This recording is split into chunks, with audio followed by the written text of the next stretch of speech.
আত্মসমালোচনা মানে নিজের হিসাব নিজে নেওয়া, নিজের বিচার নিজেই করে নেওয়া। হাসিবু আনফুসাকুম ক্বাবলা আন তুহাসাবু, তুমি তোমার হিসাব আজকেই করে নাও।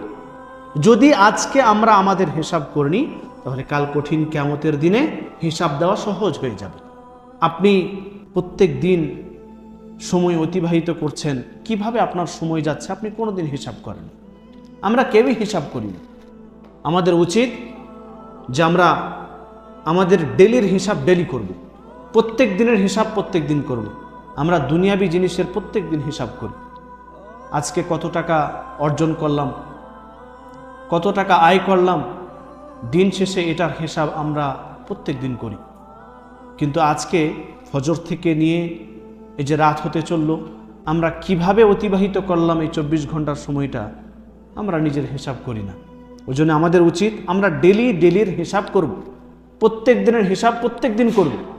এটা হচ্ছে মুমিন ব্যক্তির কর্তব্য। যেই ব্যক্তি আত্মসমালোচনা করে, যদি আপনি আজকের হিসাব আজকে করে নেন তাহলে আজকের থেকে কালকেটা আর উত্তম যাবে।